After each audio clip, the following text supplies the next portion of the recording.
연세대학교 2017학년도 수시논술 사회계열 문제 보겠습니다. 이때 사회계열에서는 문화 전파와 지체 그리고 문화 전파가 초래하는 고유 문화의 원형성 상실을 주제로 출제를 했고, 문제 1번에서는 두 개의 제시문을 관점에 따라서 비교하라. 그리고 후반부에서는 각각의 관점에 따라서 주어진 현상을 적용 설명하라, 이러한 다면 해석의 요구를 출제를 하고 있고, 문제 2번에서는 도표에 대한 추론과 해석의 문제를 출제를 했습니다. 전반적으로 문제 유형은 크게 변함이 없다고 볼 것이고, 이 문제에 대해서 연대에서는 이례적으로 이 해설의 동영상을 홈페이지에 탑재를 해놓고 있습니다. 그런데 문제 1번은 제법 친절하게 설명을 했는데, 문제 2번 도표의 추론과 해석은 역시 상세한 설명 없이 수험생들이 창의적으로 해석해보거라, 이런 요구를 하고 있는데, 학생 여러분들의 답안을 많이 검토한 결과 역시 문제 2번에서 많은 변별력의 차이가 나타날 것이다, 이러한 추측을 해볼 수 있을 것이고, 이 문제와 관련해서는 배경지식에 탑재된 문화 전파와 원형성의 그런 설명을 듣게 된다면, 특히 문화에 있어서 고유성을 상실하는 부분의 그런 지문 이해를 조금 더 포괄적으로 할 수 있을 것입니다. 각 문항별로 서술 방향 확인하겠습니다.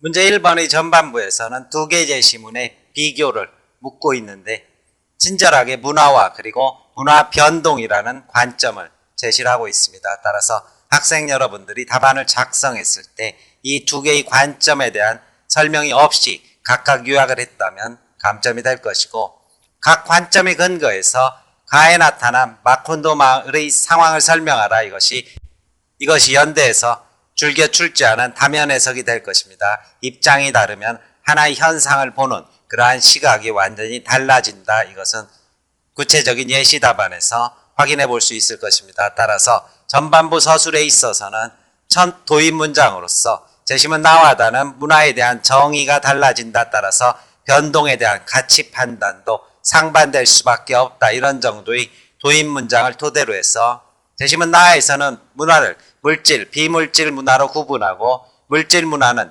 인위적으로 발명된 것, 이렇게 정의하면서 급속한 기술 발전은 문화 변동을 초래하고, 비물질 문화가 이를 따라잡지 못하면서 문화 지체 현상이 야기된다. 상이한 구성원의 이해관계나 관습, 가치관들도 이러한 문화 지체에 작용을 하게 되는데, 이를 해소해야 할 일종의 사회 문제로 평가할 뿐 이것의 옳고 그름에 대해서는 말하지 않고 있는 만큼 가치 중립적이다, 이렇게 볼 수 있다면, 제시문 다에서는 문화를 전통적 공동체가 구현해낸 가치로 자연의 리듬과 함께하는 삶의 한 부분으로 파악을 하고 있습니다. 따라서 물질 문화를 배제하고 있는 만큼 급속한 기술 발전이 야기한 문화 변동에 대해서는 비판적 시각을 보이게 될 터인데, 기술과 기계 문명이 초래하는 문화 변동은 공동체와 자연의 흐름을 파기한다. 소수 지성인들은 교육을 통해서 공동체의 소중한 문화를 지키자고 제안함으로써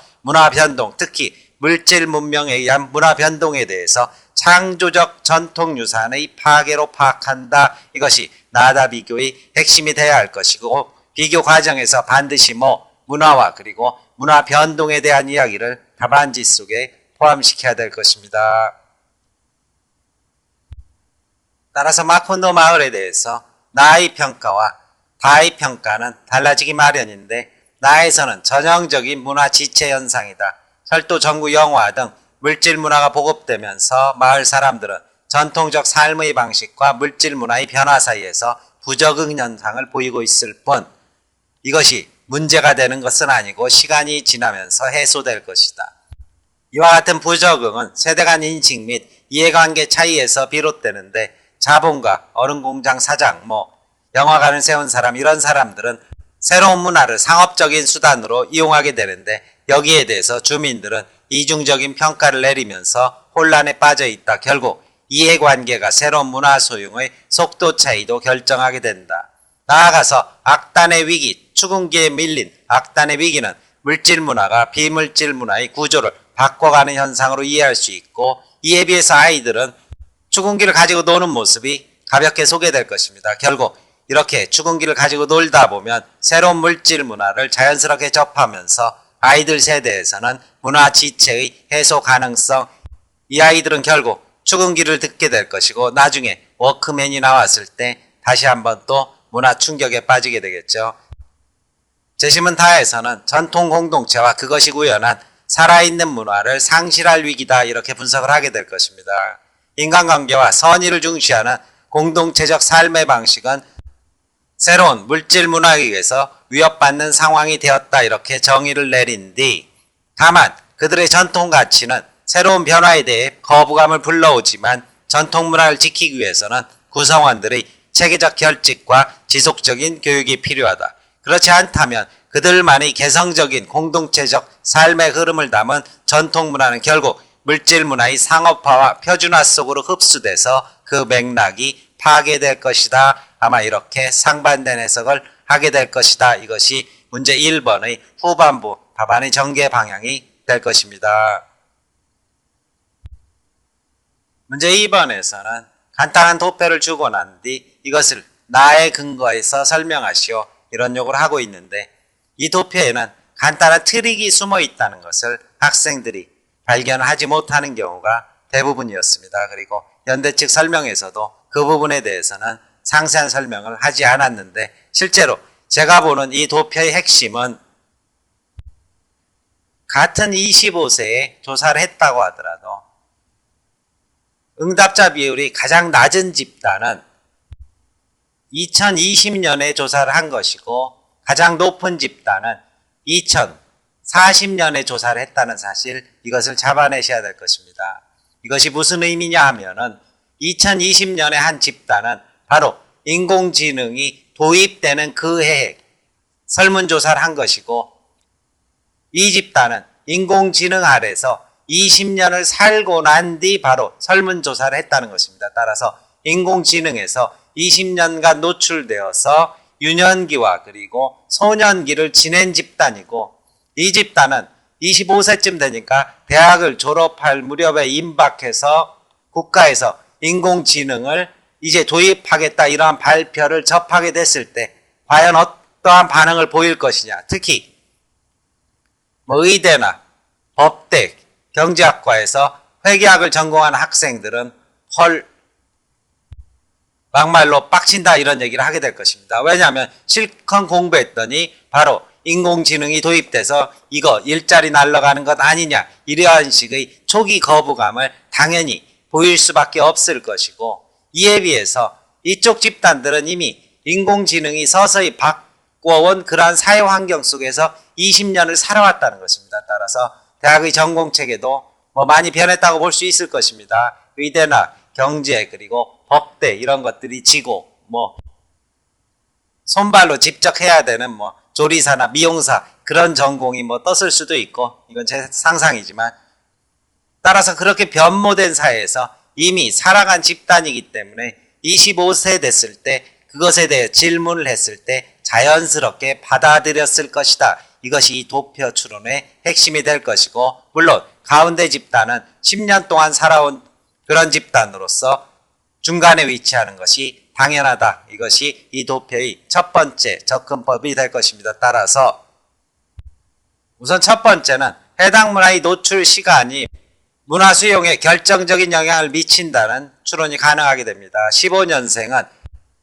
2015년생은 인공지능이 활용되는 20년 동안 유년기와 청소년기를 거쳤고 1995년생은 설문 당시 젊은 세대였지만 처음 접하는 문화에 대한 거부감, 결국 성장기 문화체험의 중요성, 이것이 얼만큼 노출이 되었느냐가 결국 거부감 여부, 문화 지체 여부를 결정하게 될 것이다.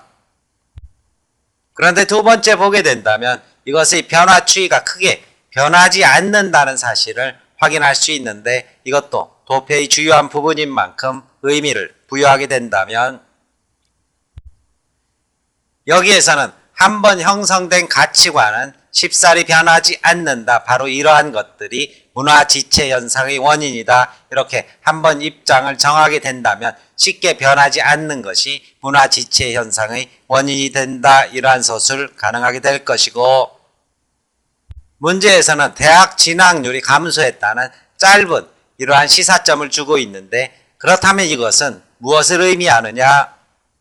바로 세대 간 이해관계의 측면에서 이 현상을 조명할 수 있는 단서가 될 것입니다. 바로 1995년생은 고학력층이 되겠죠. 아무래도 대학 진학이 많은 세대인데, 이 세대는 인공지능 도입으로 한번 상처를 입은 세대다, 이렇게 볼 수 있을 것입니다. 대학에서 배운 전문 지식을 앞으로 인공지능이 대체할 수 있다는 위기감 속에서 이러한 답변을 한 것이고, 실제로 이제 살아가면서 그것이 대체되는 현상을 아마 겪었다면은 2015년생은 인공지능이 활용되는 시기에서 인공지능의 혜택을 입으면서 살아온 시기였을 겁니다. 그리고 대학 진학 과정에서도 충분히 고려를 해서 회계사나 의사 이런 것들 택해봐야 별 볼 일 없더라, 전문 지식 배워도 별거 없으니까 직업 선택 등에서 이점이 사라진 그러한 사회적 환경을 충분히 공감을 했을 것이고, 다양한 자기 진로를 개척함으로써 물질 문화가 교육이라는 비물질 문화에 미친 영향도 역시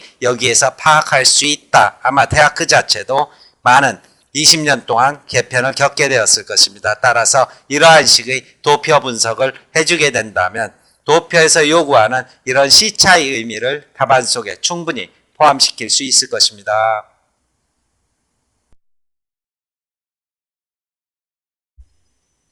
예시 답안입니다. 문제 1번은 연대 측 설명의 키워드를 최대한 담아서 작성을 했고, 문제 2번은 학원 측에서 나름대로 분석을 해서 작성을 한 답안지입니다. 도입 문장입니다. 재심은 나와 다는 문화에 대한 정의에서 차이를 보이면서 문화 변동에 대한 가치 판단이 달라진다. 재심은 나에서는 문화를 물질, 비물질 문화로 구분, 물질 문화는 자연에서 주어진 것이 아니라 인위적으로 발명된 것이라고 정의한다. 이때 급속한 기술 발전은 문화 변동을 초래하고 비물질 문화가 이를 따라잡지 못하면서 문화 지체 현상이 일어난다. 구성원의 이해관계나 관습, 가치관 등이 다르기 때문이다. 하지만 이는 해소되어야 할 일종의 사회 문제로 평가, 문화 변동에 대해 가치 중립적 태도를 보인다. 이에 비해 재심은 다는 문화를 전통적 공동체가 구현한 가치로, 이건 한이 되겠네요. 구현한 가치로 자연의 리듬과 함께하는 삶의 한 부분으로 파악한다. 따라서 문화 변동, 특히 기술과 기계 문명이 초래하는 문화 변동은 공동체와 자연의 흐름을 파괴하는 획일화 과정으로 정의한다. 따라서 소수의 지성인들은 교육을 통해 공동체 문화를 지키자고 제한 문화 변동을 창조적 유산의 파괴로 보고 있다. 나에 따르면 가히 마콘도 마을은 전형적인 문화 지체 현상을 보이고 있다. 철도, 전구, 영화 등 물질 문화가 보급되면서 마을 사람들은 전통적 삶의 방식과 물질 문화의 변화 사이에서 부적응 현상을 드러내고 있다. 이는 세대 간 인식 및 이해관계의 차이에서 비롯된다. 자본가는 발빠르게 철도와 영화를 도입했으나 이에 대한 주민들의 이중적인 평가와 혼란은 개개인의 이해관계가 새로운 문화 수용의 속도 차이로 이어졌음을 보여준다. 또 악단들의 위기는 물질 문화가 비물질 문화의 구조를 바꿔가는 현상을 드러낸다. 하지만 아이들은 새로운 물질 문화를 자연스럽게 접하면서 문화 지체의 해소 가능성을 시사한다. 다에 따르면 마콘도 마을은 전통적 공동체와 그것이 구현한 살아있는 문화를 상실할 위기에 처해 있다. 인간관계와 선의를 중시하는 공동체적 삶의 방식은 새로운 물질 문화에 의해서 유혹받는 상황이다. 다만 그들의 전통 가치는 새로운 변화에 대한 거부감을 불러오지만 전통 문화를 지키기 위해서는 구성원의 체계적인 결집과 지속적인 교육이 필요하다. 그렇지 않다면 그들만의 개성적인 공동체적 삶의 흐름을 담은 전통 문화는 결국 물질 문화의 상업화, 표준화 속으로 흡수되면서 그 맥락이 파괴될 수밖에 없다. 모두 1080자 분량입니다. 문제 2번입니다. 라이 도표에서는 도표 설명 짧게 처리했습니다. 세대 간 인공지능에 대한 찬성률은 높은 차이를 보이지만 세대 내 연령 변화에 따른 찬성률 차이는 미미한 현상을 보여준다. 이는 문화 수용 과정에서 노출된 기간 및 이해관계의 중요성 등을 시사한다. 우선 25세 되는 나이에 1995년생과 2015년생 사이에서 2배의 찬성 비율 격차를 보인다는 사실에 주목해 볼 때 해당 문화의 노출 시간이 문화 수용에 결정적인 영향을 미친다고 분석할 수 있다. 2015년생의 경우 인공지능이 도입되어 활용되는 20년 동안 유년기와 청소년기를 거치면서 이미 해당 문화에 상당히 익숙해져 있다고 볼 수 있다. 이에 비해 10년 동안 인공지능에 노출된 2005년생의 경우 두 세대의 중간 정도에 위치한다. 하지만 1995년생은 젊은 당시에는 비록 젊은 세대였지만 처음 접하는 문화에 대한 거부감이 높았다고 볼 수 있다. 성장기 문화체험이 해당 문화에 대한 자연스러운 수용 여부를 결정짓는다는 추론이 가능해진다. 그리고 이러한 가치관은 시간이 흘러도 변동이 미미하다는 현상으로부터 한번 결정된 문화에 대한 고정관념이 쉽사리 변하지 않는다는 사실을 알 수 있다. 문화 지체 현상의 원인을 여기에서 찾을 수 있다. 이와 함께 대학 진학률의 감소도 세대 간 이해관계의 측면에서 해석해 볼 수 있다. 이는 물질 문화와 비물질 문화의 상호 의존과 대학이 전문 지식을 배우는 기관이라는 전제에서 출발한다. 1995년생은 설문조사 기간이 대학 졸업 전후 기간이고 정책이 시행되는 시점이라는 측면에서 자신들이 대학에서 배운 전문 지식을 앞으로 인공지능이 대체할 수 있다는 위기감을 느꼈을 것이다. 하지만 2015년생은 사회 전문 분야에서 이미 인공지능의 활용, 주류 문화로 자리 잡는 시기를 살아왔다고 추정된다. 따라서 이들은 대학 진학 과정에서 충분히 이 점을 고려하고 전공 등을 선택했을 것이다. 나아가 진학률의 감소는 대학에서 전문 지식을 배워도 직업 선택 등에서 이점이 상대적으로 축소되면서 대학 진학에 대한 매력을 점차 잃고 다양한 자기 진로를 개척하는 사회적 분위기가 작용했다고 볼 수 있다. 대학 또한 전공 등에 있어 많은 개편을 거쳤으리라고 추론해 본다면 물질 문화가 교육이라는 비물질 문화에 영향을 미친 것이다. 모두 천자불량입니다. 설명 마칩니다.